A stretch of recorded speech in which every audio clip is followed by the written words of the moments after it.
chegou uma hora que eu decidi tomar esse rumo, né, fazer essa transição de carreira e abrir o consultório.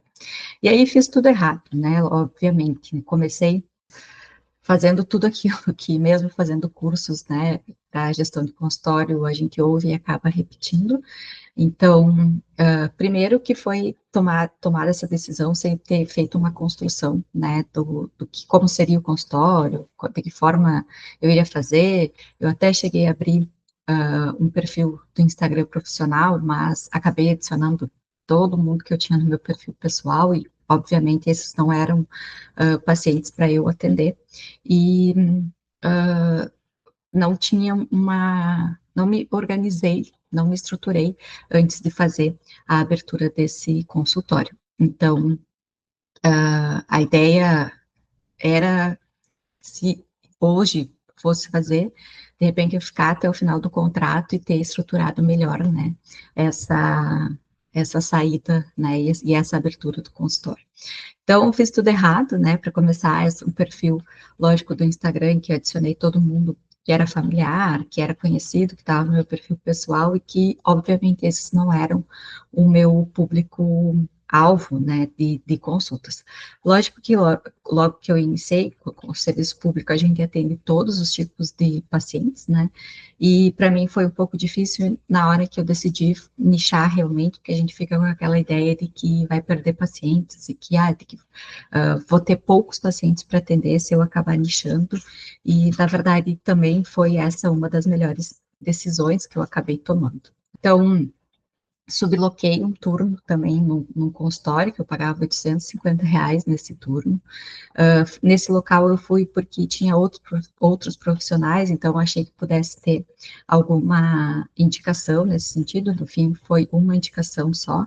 E como os outros profissionais atendiam muito plano de saúde, pagar uma consulta particular estava fora da ideia, né, dos pacientes que esses outros profissionais atendiam. Além disso, tinha secretária, né, tinha a própria maquininha do cartão, inclusive a que eu uso até hoje, era gratuita, então eu acabei optando por esse lugar, mas o que que acontecia? Eu sublocava, chegava lá e esperava que os pacientes iam brotar.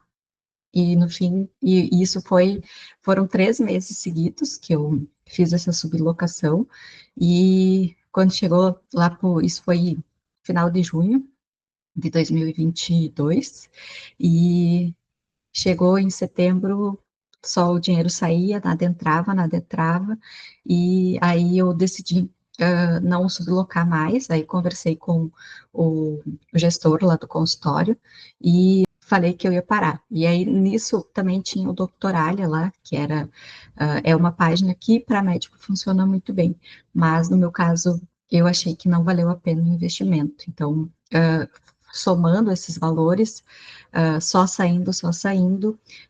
Eu lembro que em setembro eu estava desesperada já e saí do consultório chorando, porque com a ideia de que não ia dar certo, que eu tinha feito a escolha errada, enfim. Aí também fiz curso de TikTokers, que é outra coisa, a ideia de que a gente precisa ter seguidor, que precisa viralizar, mas viralizar não traz paciente, ou ter seguidor também não significa ter paciente. Isso leva um tempo para a gente entender que demanda um esforço gigantesco e às vezes tu tem só curiosos ali e poucas pessoas acabam virando pacientes mesmo e dando entrada e girando a parte financeira, que é o que a gente precisa, principalmente quando está abrindo, né, começando num consultório. Além disso, eu paguei para ser um plano de saúde, que na verdade não era bem um plano de saúde, era dos bombeiros aqui, né, enfim, da brigada aqui do Estado, e paguei em 4 parcelas, e no fim, até hoje, nunca veio também nenhum paciente desse plano de saúde. Outro erro, né, que eu acabei cometendo é que eu não tinha um horário específico para os atendimentos online.